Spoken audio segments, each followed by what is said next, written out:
Welcome to Last Minute Lecture. This free chapter overview is designed to help students review and understand key concepts. These summaries supplement, not replace, the original textbook and may not be redistributed or resold. For complete coverage, always consult the official text. Welcome to this special deep dive. If you're a nursing or advanced practice student gearing up for your clinicals, you are in the exact right place.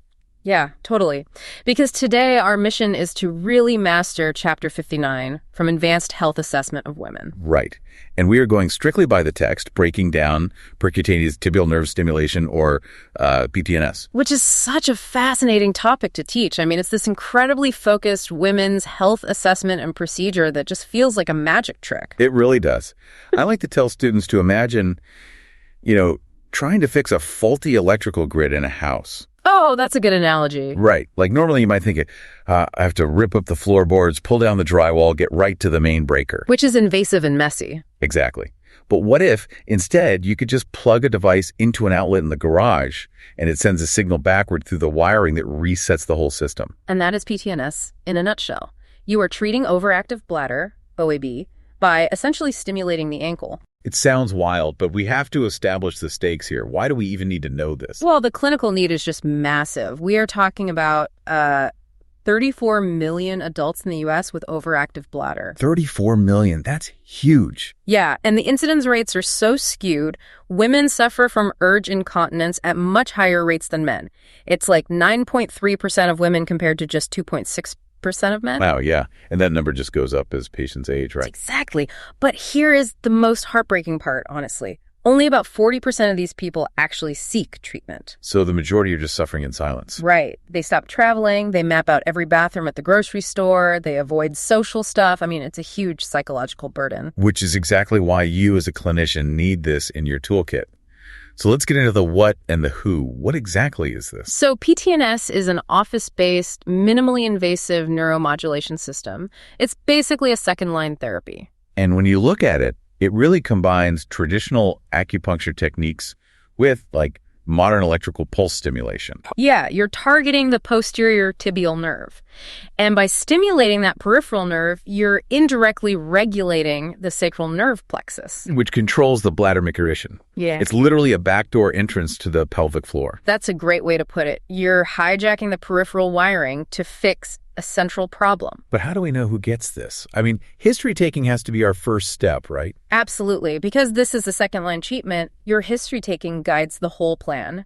You are listening for patients who have either failed or just maxed out on more than 2 OAB medications. Right. Those antimuscarinic meds. The side effects on those are just, they're notorious. Oh, they're awful. Severe dry mouth, awful constipation. A lot of patients just can't tolerate them. Or they're just unwilling to take another daily oral pill. Polypharmacy is a real issue. Exactly. And it's not just for standard idiopathic OAD either. The patient profile's actually a lot wider. Wait, really? Who else is this indicated for? Well, the text highlights that it's indicated for lower urinary tract symptoms, LUTS, in patients with multiple sclerosis, Parkinson's disease, spinal cord injuries. Oh, wow. Or even post-stroke patients, right? Right. Anyone with those complex neurogenic bladders where the neural signaling is compromised. So once your history shows they are a candidate, you have to immediately shift your clinical interpretation to safety. Safety is everything here. You have to rule out the heart stops before you even touch the patient's leg for an exam. Let's run through those absolute contraindications. Okay, so pregnancy or even planning to get pregnant during the treatment. Hard stop. Makes sense. Also, if they are prone to excessive bleeding because we are using needles, or if they have pre-existing nerve damage affecting the tibial nerve or pelvic floor. Because if the wiring is broken, the electrical signal won't travel anyway. Exactly. And the big one pacemakers or implantable defibrillators. Okay, wait, hold on. If we are just stimulating the ankle, why is a pacemaker up in the chest a hard stop? I get that question a lot from students. It seems really far away, right? Yeah, it's like opposite ends of the body. But you have to think about the electrophysiology. We are introducing an external electrical current into the body's neural pathways. Right, which are highly conductive. Exactly. So even though the current is supposed to just go to the sacral plexus, there is a theoretical but very serious risk of it interfering with any implanted electrical device. Like crosstalk between the devices. Yeah, you just cannot risk messing with a pacemaker's sensing functions. So absolutely no pacemakers. Okay, so history is done, safety is cleared. The patient is definitely going to ask, does this actually work? And you can confidently tell them yes. The clinical buy-in is huge because 60 to 80% of patients respond positively. That's a massive success rate for second-line therapy. It really is. It significantly reduces their daytime and nighttime voiding, urge leaking, and even the volume leaked. And the text points out that in head-to-head studies, it performs comparably to anticholinergics. Yes. But even better, it shows sustained long-term improvement in 3-year studies. Wow, 3 years. But to get those results, you have to establish a really rigorous schedule right from the start. The timeline is no joke. It requires an initial phase of 12 weekly treatments. So they are coming to the clinic once a week for 3 months. Right. And each session is about 30 to 60 minutes. And what happens after those 12 weeks? If it works, you taper them down, usually to about once a month for maintenance. And if the symptoms start creeping back? You just increase the frequency back to whatever interval kept them dry. There are also alternative schedules, like intensive ones, where they come in up to 3 times a week for those first 12 sessions. But the biggest thing here is managing expectations, right? Oh, absolutely. The text makes this super clear. You have to tell them they might see improvement at 2 treatments, or it might take all 12. I think most often the shift happens around the 6-week mark, yeah? Usually, yeah. But the critical clinical pearl here, do not stop early. Right. Don't let them quit at week 4 just because they aren't totally fixed yet. Exactly. They must complete all 12 initial treatments before you can definitively say if it failed or not. And you can't just rely on them saying, I think I peed less this week. You need objective measurements. Bladder diaries are your best friend here. You need a baseline diary, a week 6 diary, and a week 12 diary. It's the only way to get actual data on their voiding changes. Right. Now, you also have to consent them for risks, but luckily they're really low. Yeah, we're talking transient, mild or moderate pain, maybe some skin inflammation at the site. Or just a tiny bit of mild bleeding from the needle. Okay, so history taken, safety confirmed, protocol explained. Now we move to the physical examination. Yes, the focused leg exam. You have to look at the lower extremities before you even pick up a needle. What exactly are we looking to avoid? You want to avoid ankles with any surgical hardware like plates or screws. Because metal messes with the electrical field. Exactly. You also avoid legs or feet with known neuropathy. If they can't feel it, you can't dose the current safely. Right. Plus, obviously, avoid any open areas, cellulitis, or multiple spider veins. You don't want to stick a vein. No, you definitely do not. And here is a fantastic clinical pearl from the text regarding patients with lower leg edema. Oh, this is a great practical tip. Tell them. Schedule these patients in the morning when the swelling is at its lowest. It makes finding the landmark so much easier before gravity pools all that fluid down there. It really does. And just briefly on clinic management, you have to make sure you're using the correct ICD-10 codes. Right, like N39.41 for urge incontinence. Yep. And the CPT code for the procedure is 64566. You always want to check local Medicare or Medicaid plans to establish medical necessity. Okay, the leg is clear, paperwork is done. Let's walk through the actual step-by-step procedure. First is the pre-procedure prep. Baseline diary is done, informed consent is signed. Covering efficacy, side effects, and making sure they're committed to the 12 weeks. Right. So you look at figure 59.1 in the text. The setup is simple. Patient is seated comfortably, leg elevated, foot exposed and supported. And your equipment. You need a 34-gauge needle. Which is tiny, by the way, like an acupuncture needle. Very tiny. You also need lead wires, a surface electrode pad, and an urgent PC stimulator device. It's all right there in figure 59.2.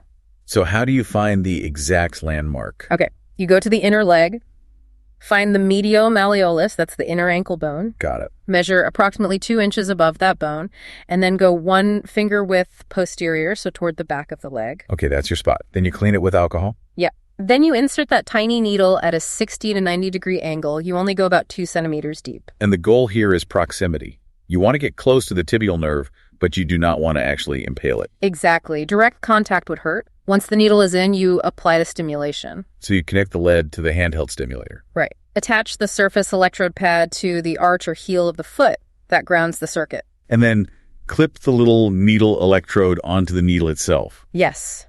Then you slowly turn up the current. This is where your clinical interpretation comes in. Because you're watching the patient's foot and asking what they feel. You are looking for a motor response, like a slight toe flex or fanning, and a sensory response. which they usually describe as a vibration or tingling in the heel or foot. Right.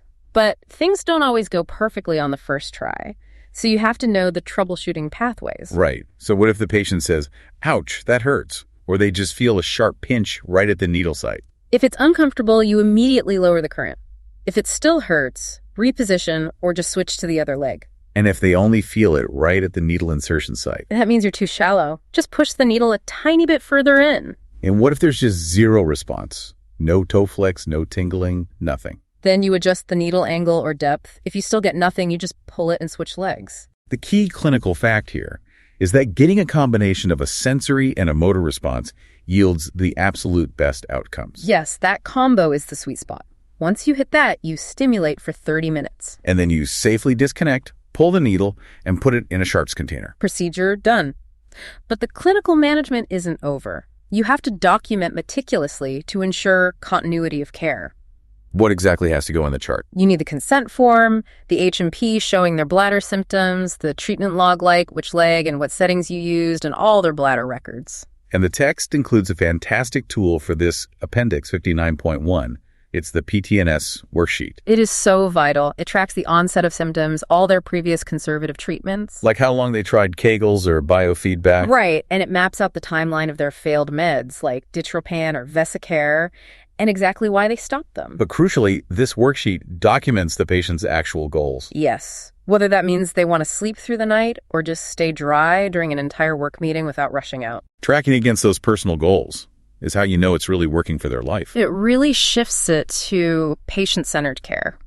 Now, looking forward, the text touches on some exciting future tech. Because that 12-week clinic burden is really heavy for a lot of people. It is. So researchers are looking into implantable micro devices and surface electrodes for in-home use. Which could completely revolutionize this therapy. Imagine doing it on your couch while watching TV. It would boost compliance so much.